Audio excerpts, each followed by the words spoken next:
Alright Bhavna, please do stay on with me. Now, in a significant development in the Delhi blast investigation, authorities have revealed that the accused doctors raised approximately 26 lakh to fund the terror module.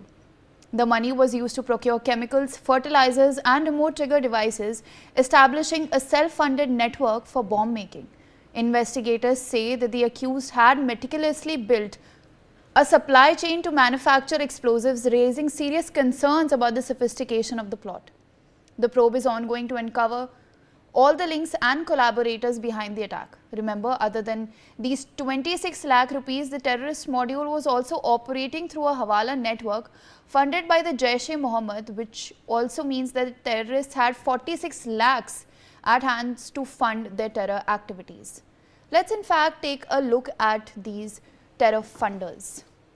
So we know that this terror module was largely also self-funded by these doctors that have been involved in the white collar terror module bust. We now know that 26 lakh rupees was raised by these terrorists, including Mohammed Ganai, Dr. Adil Ahmed Radar, Muzaffar Ahmed Radar, who is the brother of Adil Ahmed and believed to be operating from Afghanistan right now. Shaheen Shahid, the doctor that was arrested from Lucknow, from whose car an AK-47 rifle was also recovered, along with Umar Nabi, who is the Delhi blast suicide bomber. So these people had funded this terror group along with their own money. Now, what was the plan? These people had aimed to execute coordinated terrorist attacks across multiple Indian cities, and their money was used majorly for procuring 26 quintals of NPK fertilizers, stockpile ammonium nitrate, as well as technical equipment. All of these are used in fact to make bombs. Now, if you look at the money trail right now, we know that these people had self-funded this operation by 26 lakh of their own money. We also know that there was a hawala connection as well, where they had 20 lakh rupees coming in from Jaish-e-Mohammed. Adil Ahmed Radar, who was arrested from Saharanpur, had contributed a whopping 8 lakh rupees to this operation. Shaheen Shahid, the doctor arrested from Lucknow, contributed rupees 5 lakhs to this operation. Muzaffar Ahmed Radar contributed rupees 6 lakhs. Meanwhile, Muzammil Shakil, who was arrested from the Al-Falah University, also raised 5 lakh rupees. Now we also have Mohammed Umar, who is the Delhi blast suicide bomber, contributing rupees 2 lakhs. So this shows you the money web trail of all of these terrorists. They had self-funded this terror module with their own money, obviously, and had also, hawala links have also been uncovered where they had 20 lakhs, coming in from Jaish-e-Mohammed. Meanwhile, I am joined by Major General PK Sehgal. Alright, so we know that these people had self-funded the operation, raising rupees 26 lakhs for explosive procurement. Umar Mohammed, who is the Delhi blast suicide bomber, had contributed rupees 2 lakhs. Meanwhile, Muzaffar Radar had contributed the most at rupees 1 lakh. Alright, so I am joined by Major General PK Sehgal, who is a defense expert. So my first question is, this white terror module in particular had not just invested rupees 26 lakhs on their own, but also had a rupees 20 lakh hawala network funded by the Jaish-e-Mohammed handlers as per the NIA investigation. We also have learned that a lot of this money was being used to buy fertilizers to extract ammonium nitrate. In regards to the money that was coming in and the money they had self-funded, these terrorists could have been planning a major incident. What are your thoughts? It is very disturbing to realize that close to Delhi for the last 2 years, this planning has been going on. They are wanting to carry out multiple blasts in Delhi and several other cities of India. What is very disturbing and very frightening is that IB is located in Delhi, NIA is located in Delhi, Delhi police is there, Haryana police is there, Jammu Kashmir police is there, the UP police is there. In spite of all this, they could not catch this on till the JK police inadvertently or advertently got hold of the entire thing. Had the JK police not been able to push a breakthrough, God knows what could have happened either on Diwali Day or on the 15th of August or on the 6th of December when the Babri Masjid was raised. It is absolutely shocking, and now it's been a huge good luck that this entire terrorist network is being investigated into. They received a lot of money. 26 lakhs was contributed by them, and 20 lakhs were received by through hawala from Jaish-e-Mohammed. This money was being used for firstly procurement of ammonium nitrate. Then they were also procuring electrical gadgets, detonators, etc.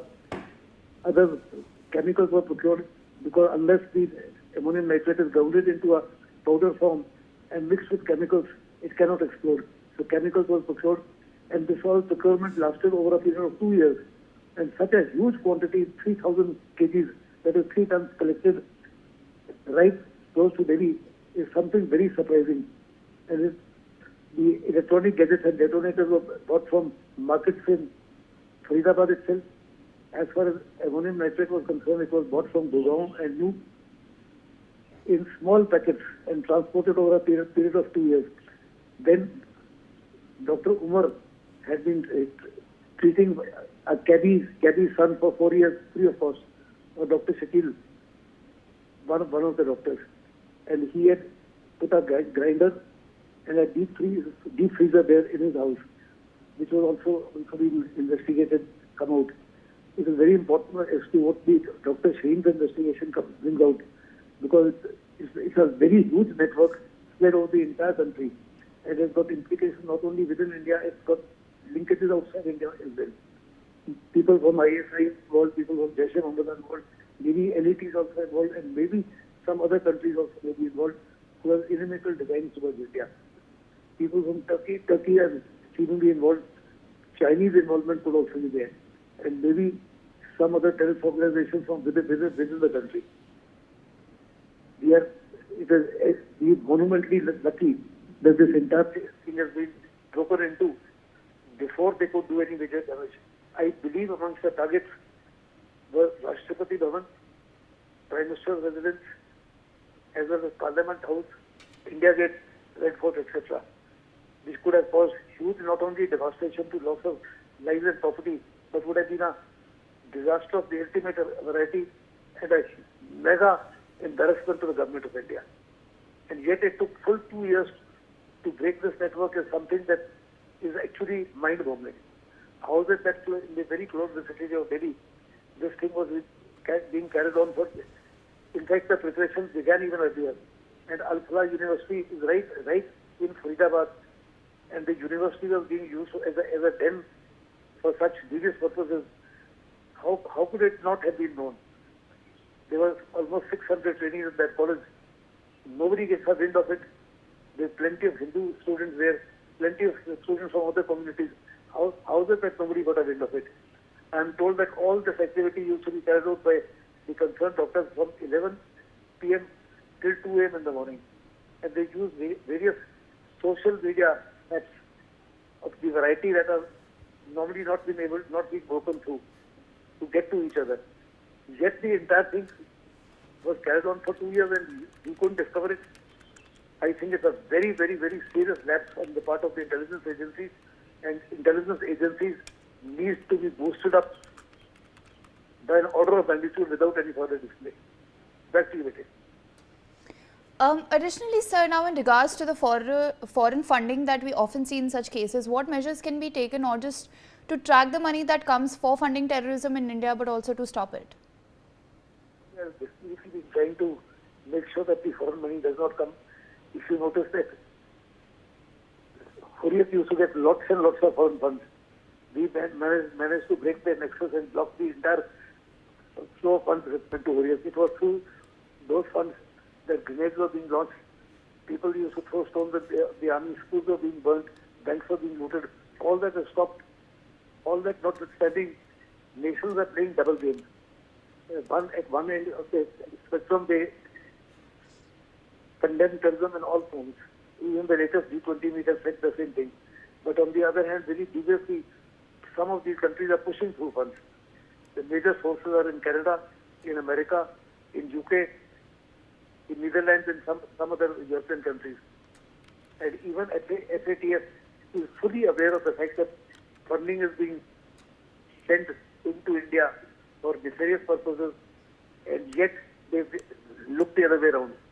Because America wields a phenomenal influence over the nations that they constitute the FATF, and it was only because of them that Pakistan was taken out of the FATF. Now FATF is once again warned Pakistan that they're keeping a close observation. But keeping a close observation doesn't make any difference to Pakistan at all. 24/7, 365 days, they are always thinking through of methodologies of how to cause loss of lives and property to India. They're sending in funds, they're sending in arms, they're sending in ammunition, they're sending in fake currency to harm our economy, and they're sending in drugs to ensure that all the youth along the border states get drug infected. And this game has been going on for the last 20-25 years. India has been desperately trying their very best. But if the country in your immediate neighborhood has a policy, as a state policy of using terrorism as a means to extend its influence in the neighboring countries, there is nothing that you can do. Because the entire country and its network is involved. And unfortunately, they've been supported by Turkey, they've been supported by certain Middle Eastern countries, in the past they've been supported by Malaysia, then they've been supported by certain organizations of within the country, then lots and lots of NGOs spread all across the Western world. So in spite of all the efforts by the government of India, there are any number of loopholes. IPL is one, real estate is another, and these big industrialists across the country who pay certain amount of money to ensure that they and their enterprises are protected, are also giving funds to these people. It's very, very difficult to track all this network. Despite our best efforts, it is high time that we give a mega boost to our intelligence forces and make them as efficient as Mossad. But if you remember, even the 7th October 2023, Hamas struck in Israel, Mossad being the best intelligence agency in the world, and they have an internal security division, they could not pick it up. But that notwithstanding, the efforts must be ongoing. We must at each and every time make sure that we break their nexus and we break their back before any major incident. It is unfortunate that 15 people lost their lives on the earth for blast, and God forbid what could have happened on 6th December had this network not been exposed just about a couple of weeks before 6th of December. Back to you.